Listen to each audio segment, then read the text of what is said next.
A mature philosophy of life originates in a natural thoughtfulness. To live without thinking is to fail in the proper use of the powers and faculties with which we have been endowed. To think without applying our thoughts to the conduct of our affairs is to substitute mere intellectualism for intelligence. It is seldom possible to perfect a personal philosophy without study, through which we become familiar with the deepest and noblest convictions of mankind. We must also call upon daily experience, by which we can convince ourselves of the reality and integrity of certain basic principles, ever present and forever true. Beyond both study and experience are the internal faculties of the soul, and these must bestow final certitude upon our convictions. If, therefore, we live simply and wisely, seeking first the improvement of our inner lives, reserving an open heart and mind, we shall be guided and directed according to our needs and understanding. Each person must discover his own philosophy of life, and it is not fair or right to impose our codes upon others. It is also our responsibility, however, to share one with another such experiences as may have common value. We desire, therefore, not to convert or to convince, but to invite such a sharing with the sincere hope that some mutual good will be accomplished. My life has been devoted to the consideration of those essential doctrines which have most advanced the human state. Yet it would not be entirely fair to say that I have borrowed my convictions from antiquity, or addicted myself to the words or thoughts of the famous or the illustrious. I have chosen rather a course tempered by observation and experience, and mellowed by reflection. Weighing all things, I have chosen to cling to that which was good for me, and most serviceable for those who have sought my help and guidance. From my search for the good and the necessary, I have come to the following convictions. I believe in one supreme and absolute power at the source of life, the cause of all living, and that this ineffable principle may justly and truthfully be named the One and the Good. Whether men call this universal divinity, God, or Allah, or Brahma, or Tao, is of no great concern, for such terms and titles reveal differences of language, but not divergence of ideas. Man has come to know this sovereign good through the seekings of his mind and the longings of his heart. It seems to me, however, that believing in good, and in a God everywhere existing, and forever the source of wisdom, justice, truth, and love, we must in the end come to the realization that all the workings of this creative power are necessary, beautiful, and virtuous. The universe in which we live is one of innumerable manifestations of the divine will. The world, therefore, must be essentially good, for it is not conceivable that a principle shall create contrary to its own nature. If, then, there shall appear to be injustice, inequality, and calamity in the world, they must originate not in the divine understanding, but in human misunderstanding.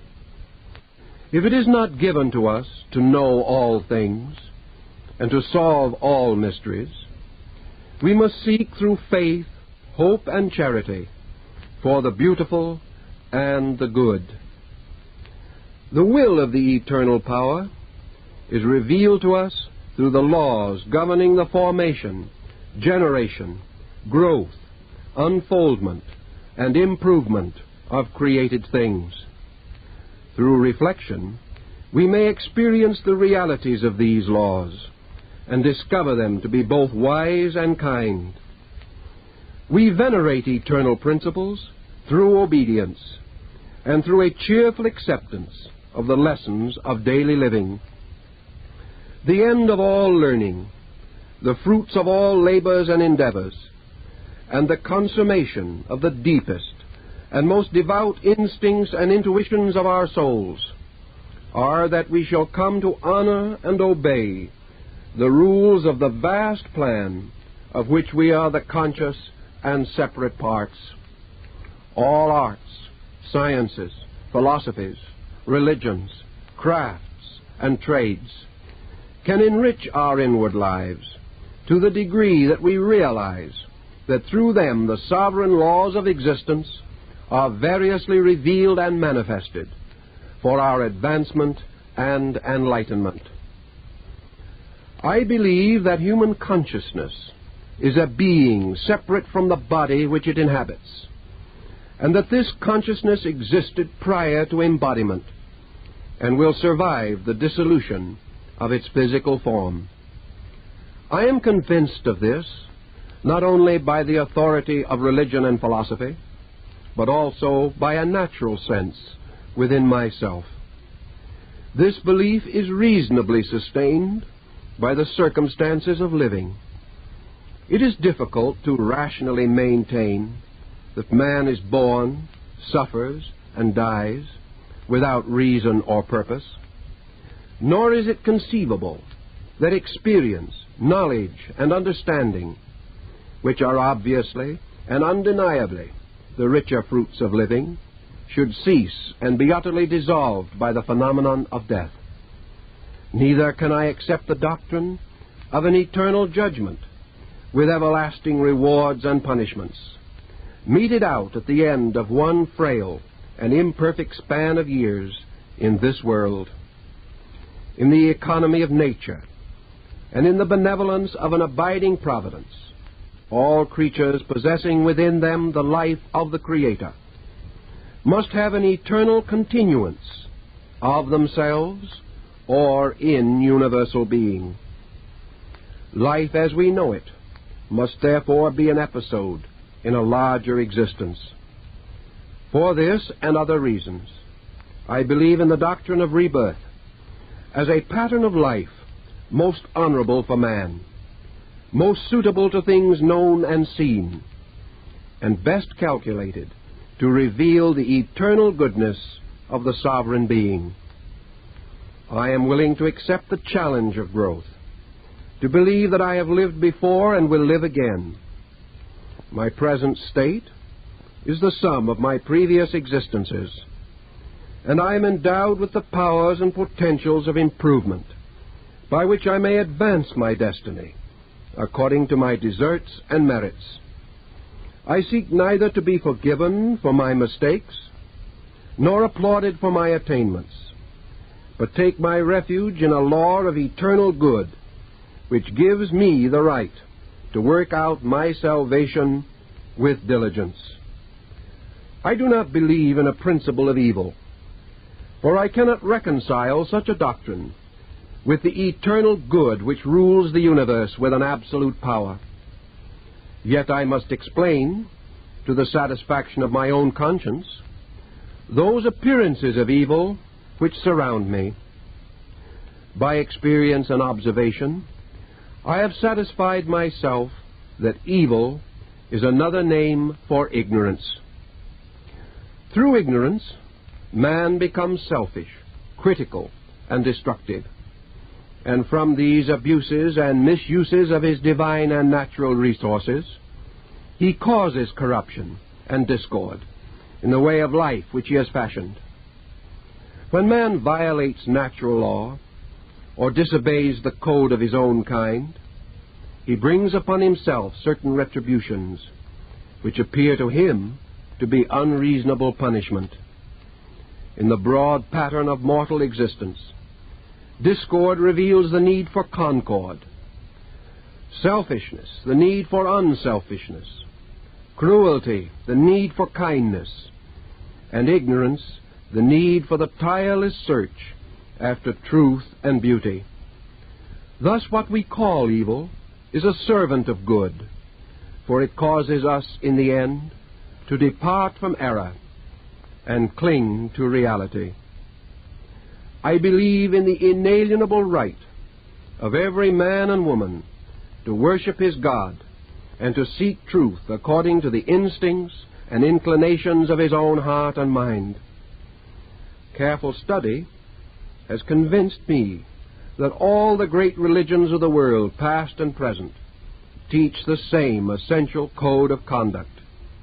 They all believe in the existence of a sovereign power or being. They teach in one way or another the immortality of the soul, and they affirm the ultimate victory of good over evil, light over darkness, truth over error. It seems to me that as the earth has many climates suitable for the development of living creatures, so faith may have many names, but named or nameless, comforts and inspires those of sincere spirit who seek the consolation of devout belief. I would therefore never seek to convert a man from his faith or to another, but rather would help him in any way that I can to find the richness and fullness of his own religion. In time he will realize that as one light can be manifested through many colors, so one truth can be sought and found through the several colors of sincere believing. It may happen, however, that different religions have advanced and specialized certain parts, tenets, and doctrines of the one and eternal religion. Therefore it seems to me that through the study of comparative religion we come nearer to the complete truth, which is the one and eternal faith. Conflict between beliefs, therefore, confuses and obscures man's natural instinct to worship the supreme good. For the same reason, I believe that all races and creatures are parts of one plan, and should not be regarded as in any way separate or distinct from that plan. All men, regardless of their races or nations, their colors or conditions, share one life, exist in one world, and are the children of one creating power. Therefore I shall measure a man not by his complexion, but by his works, and will decline to hold any attitude which disparages him because of circumstances arising from birth or social estate. I am assured by my own conscience that if I cannot find the good in myself and in my fellow man, I shall in no way discover it in space or beyond the stars. I sincerely believe that I have been endowed with faculties, powers, and perceptions, for the use of which I am morally responsible. It is my duty to myself, to my world, and to the eternal power by and in which I exist, to govern my temper, subdue my appetites, refine my emotions, inform my mind, and increase my understanding. Failure to advance these causes must leave me a victim to my own intemperances and expose me to the just censure of my associates. Because I am a conscious being, and not required to follow the immediate instincts and impulses of my disposition, I can be kind, just, gentle, forgiving, compassionate, and self-sacrificing, even under the most trying and difficult circumstances. Both by observation and experience, and by the testimony of the ages, I inwardly know right from wrong, and good from bad. I may not attain to an absolute definition of these terms, but I understand them as they apply to me and to my own conduct. I cannot, therefore, claim to be wise, virtuous, or devout, unless by my actions I sustain such pretensions. It seems to me that the purposes of philosophy and psychology are to guide me in the moderation of my conduct. They teach me to be strong in the works of good, because they have brought me an understanding of the good. Philosophy is not merely a branch of learning, it is a way of life. Unless I practice that way, I have no part in philosophy, or in true science, or in pure religion, for they all teach the same. I therefore shall judge that man to be good, to be wise, and to be devout, who according to his own abilities and limitations is striving to live well, and to bring his own thoughts and emotions under the control of enlightened understanding. Words without works are dead, and a beautiful belief that does not lead to gentleness of spirit is fruitless.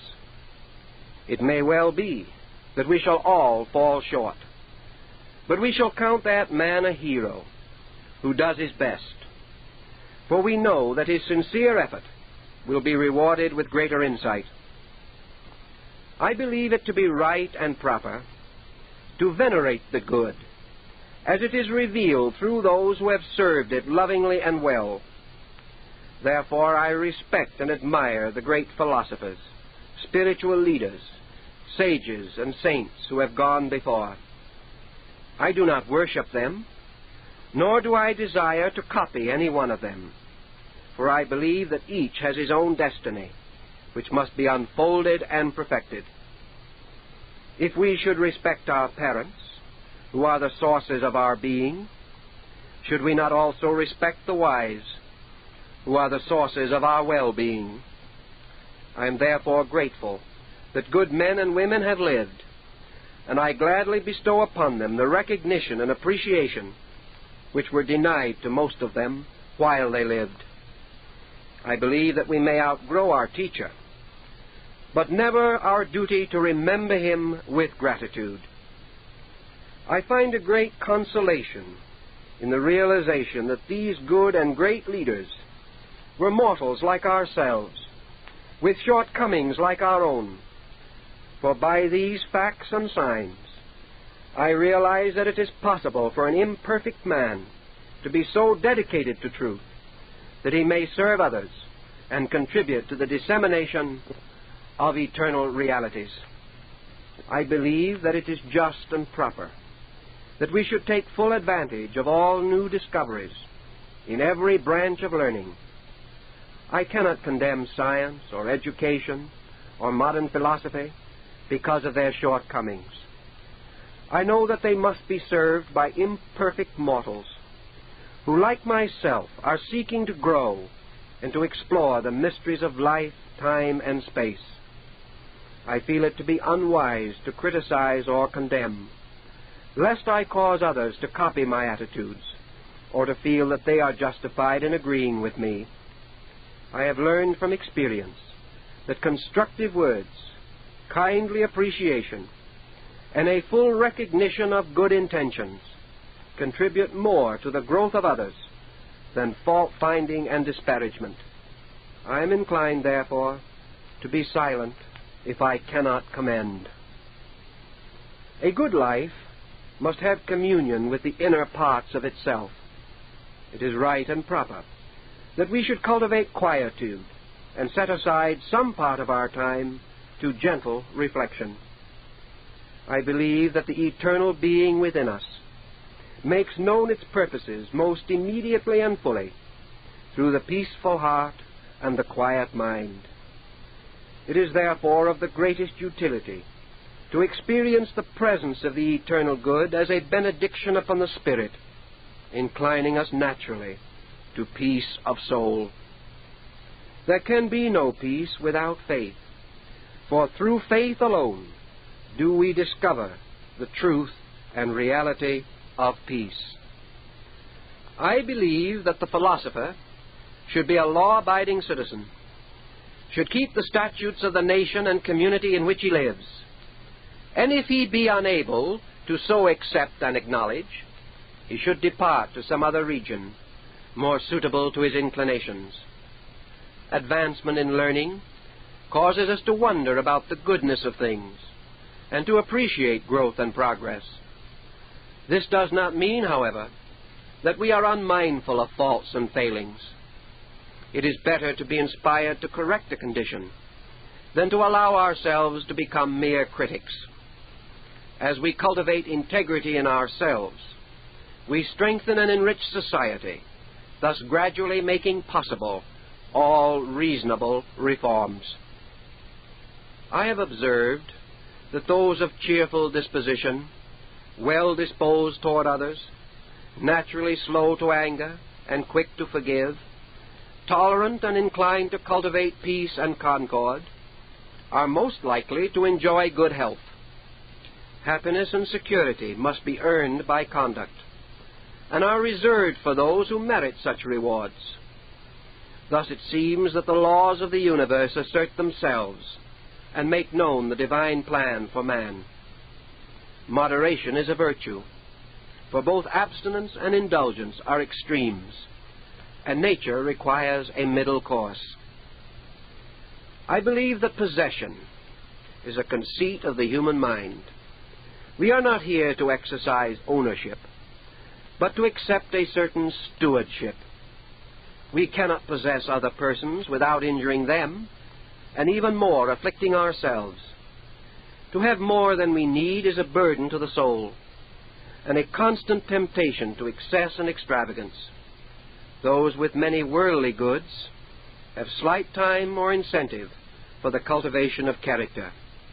They become the servants of their own belongings, and are deluded with a false sense of security. It is good for every person to work. Love of religion or philosophy, or the effort to acquire spiritual graces, should never prevent an individual from being a self-sustaining member of society. To be skilled in a craft or a trade is to participate in the experience of creativeness, and to retain honor, and to preserve dignity of person. Nor can I conceive one useful labor to be more excellent than another, or that humble endeavor should be looked down upon or despised. Honest toil is as much a part of religion as the most elaborate ritual in the church or the cathedral. I believe that love is an eternal power and a natural part of the sovereign good. If all things be created by wisdom and supported by strength, they shall be perfected by love. Wherever the redeeming power is present in the world, working the mysteries of regeneration and redemption, there we shall find love. It is a medicine for the sickness of the mind, the debility of the soul, or the exhaustion of the body. By love all things are tempered and subdued, and their perfect works are revealed. For man there can be no proof of love, except that he shall love. By the power of love he is induced to sacrifice himself, and to place the happiness of others above his own. If he loves truly, he will act nobly.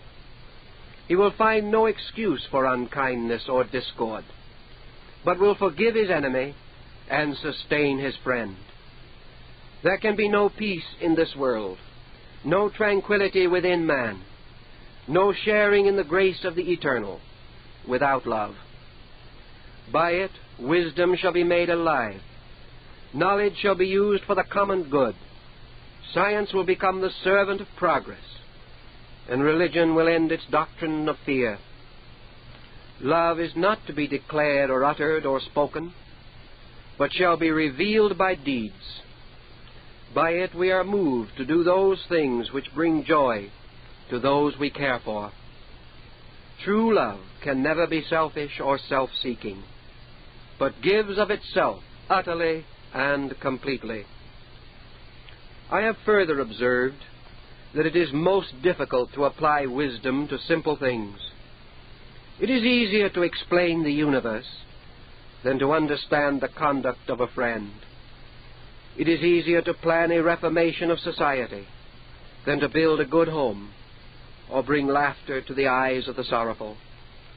Therefore it seems to me that the truth-seeker should first put in order that which is nearest to himself. He discovers the wisdom and folly of his beliefs immediately, if he attempts to live these beliefs. If, however, he shall ignore his own life and seek larger fields of endeavor, he may live for many years addicted to false doctrines without the truth being evident to him. Nor should he ever expect others to love and respect him if he does not love and respect them. Two wrongs will never make a right, and it is against the greater good when we permit dissension to continue among ourselves. I firmly believe that religious experience is good and necessary, but I shall tell no man what faith to follow. We all need the consolation of the Spirit, which comes to those who humbly acknowledge their indebtedness to a sovereign power. The form of the faith is less important than its reality, but through forms men seek the formless, which is the source of all. Likewise, therefore, it is good to pray, not for the things that we want, but for that depth of understanding which we need. Let us therefore pray that we shall live without offense, that we shall serve the good, that in all things we shall be kind, and that in the end we shall know our God. I believe that those who keep the law will be kept by the law. In the fullness of time, the human soul, vestured in righteousness and abundant in grace, shall return to the eternal being from which it came, and it shall abide in everlastingness, and shall know the peace that surpasseth understanding. I do not believe that souls can be lost, that an ultimate evil can obscure the works of good, or that the nature of being is anywhere within itself a source or cause of pain or terror. It also seems to me that the world in which we live, with all its creatures and parts, is a growing and unfolding being, and that in the fullness of time the grace within man shall so shine from him that he can build a beautiful society in which he can live peacefully, happily, and harmoniously. In those days there will be good government, freedom from crime and want, and mankind will collectively be aware of its own purpose and will gloriously and gladly serve that purpose. Until such a time, I shall do what I can, according to the means which I possess, to make this possible, with no expectations of immediate reward. I believe that it is the duty and privilege of those in such special professions as are immediately concerned with the essential growth of man to be honest, sincere, and honorable. I believe that they cannot, without the gravest injury to themselves and others, allow selfishness or self-interest to influence them. It seems to me that we should be specially mindful in the educating of lawyers, doctors, statesmen, theologians, philosophers, and psychologists, doing all in our power to help them to understand the natural divinity and dignity of human life. For as these exercise a wide influence upon the popular mind, they should realize that it is in their power to minister to the inner needs as well as to the outer necessities of those who depend upon them. I believe that greatness of knowledge and wisdom lead to faith, and that without faith, knowledge is a madness and an affliction to the soul. I believe that if I follow in the path of wisdom, as revealed to me by the teachers of the race, by the inward instincts and intuitions of my consciousness, supported by the observations and experiences of living, I may live in a manner acceptable to truth. If I so live, I will earn and merit the right to a larger knowledge and understanding, but I am not entitled to more than is sustained by my conduct. Furthermore, if I devote myself to works of friendliness, refraining in so far as I am able from destructive actions and thoughts, I may face the future with serenity of spirit. I shall live without fear and die without fear, for I shall have justified my faith. Believing in a universe of truth and beauty, I shall meet each day without question or doubt. I shall remember the past without regret or remorse, and I shall look to the future for the fulfillment of all good things. Beyond this I do not know, and I cannot do. But I have faith that when it is necessary, I shall know and I can do. I ask no more, and I accept no less.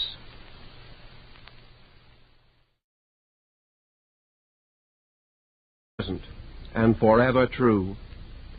Beyond both study and experience are the internal faculties of the soul, and these must bestow final certitude upon our convictions. If, therefore, we live simply and wisely, seeking first the improvement of our inner lives, reserving an open heart and mind, we shall be guided and directed according to our needs and understanding. Each person must discover his own philosophy of life, and it is not fair or right to impose our codes upon others. It is also our responsibility, however, to share one with another such experiences as may have common value. We desire, therefore, not to convert or to convince, but to the following convictions. I believe in one supreme and absolute power at the source of life, the cause of all living, and that this ineffable principle may justly and truthfully be named the One and the Good. Whether men call this universal divinity, God, or Allah, or Brahma, or Tao, is of no great concern, for such terms and titles reveal differences of language, but not divergence of ideas. Man has come to know this sovereign good through the seekings of his mind and the longings of his heart. It seems to me, however, that believing in good and in a God everywhere existing to invite such a sharing with the sincere hope that some mutual good will be accomplished. My life has been devoted to the consideration of those essential doctrines which have most advanced the human state.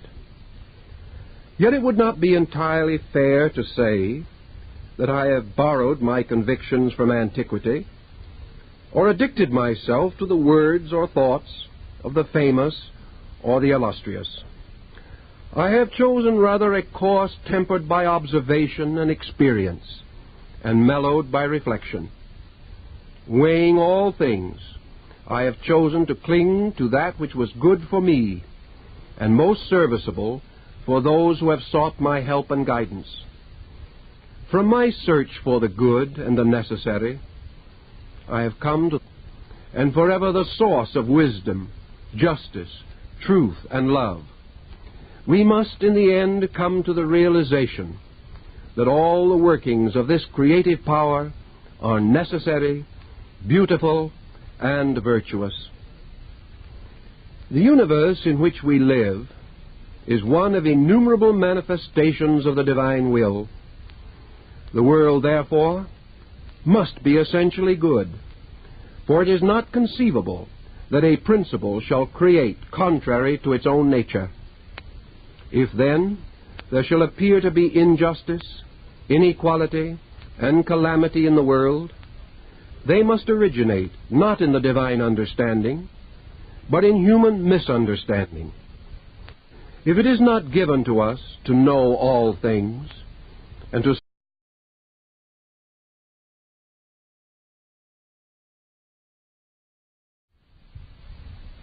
a mature philosophy of life originates in a natural thoughtfulness. To live without thinking is to fail in the proper use of the powers and faculties with which we have been endowed. To think without applying our thoughts to the conduct of our affairs is to substitute mere intellectualism for intelligence. It is seldom possible to perfect a personal philosophy without study, through which we become familiar with the deepest and noblest convictions of mankind. We must also call upon daily experience, by which we can convince ourselves of the reality and integrity of certain basic principles ever present